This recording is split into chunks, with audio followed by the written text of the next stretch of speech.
প্রতিটা বছর আজকের দিনটা যখন ঘুরে ফিরে আসে, সকালে উঠেই আমি মনে করি আন্তর্জাতিক পুরুষ দিবস উপলক্ষে কিছু একটা বলি, একটা ভিডিও বানাই। কিন্তু দিন শেষে আমিও তো পুরুষ মানুষ এতটাই কম এক্সপ্রেসিভ যে সে তার মনের কথা কখনোই প্রকাশ করতে পারে না।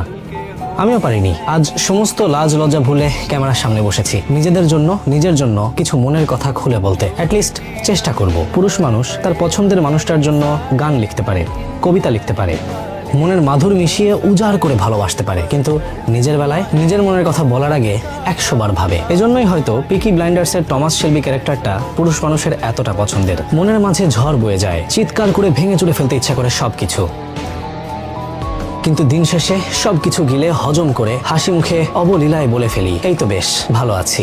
পুরুষ মানুষ মেসি, নেইমার, রোনালদো নিয়ে ঝগড়া করতে পারে, গ্লোরির জন্য একা শত্রুর বিপরীতে দাঁড়াতে পারে, নিজেকে প্রমাণ করার জন্য বিলিয়ে দিতে পারে সর্বস্ব, কিন্তু পরিবারের মুখের দিকে তাকিয়ে 2 বেলা না খেয়ে মাথার ঘাম পায়ে ফেলতে একবারও ভাবে না। হাসি মুখে স্বীকার করে নেয়, এই তো জীবন। ছোটবেলা থেকে শিখে এসেছি, মার্দ কো দর্দ নেহি হোতা, মানে পুরুষ মানুষের কোনো কষ্ট নেই। কান্না করা তাকে শোভা পায় না, কষ্ট পাওয়া তাকে একদমই মানায় না, পাথর হতে হবে পাথর।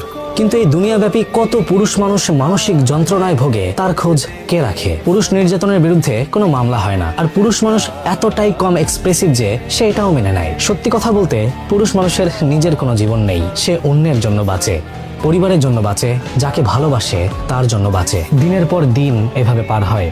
পুরুষ একসময় ভুলেই যায় তারা নিজের জীবন বলে কিছু একটা আছে, নিজের স্বপ্ন বলে কিছু একটা আছে, নিজের অধিকার বলে কিছু তো একটা আছে। সে ভুলে যায় সমাজের প্রত্যাশাকেই সে নিজের জীবন বলে মেনে নেয়, হাসি মুখে বলে, এই তো জীবন। ভাবলাম কত কিছু বলবো, কিন্তু আসলে দিন শেষে কিছুই বলতে পারলাম না। শুধু একটা কথা বলতে চাই, হ্যাপি ইন্টারন্যাশনাল মেন্স ডে। এই তো জীবন।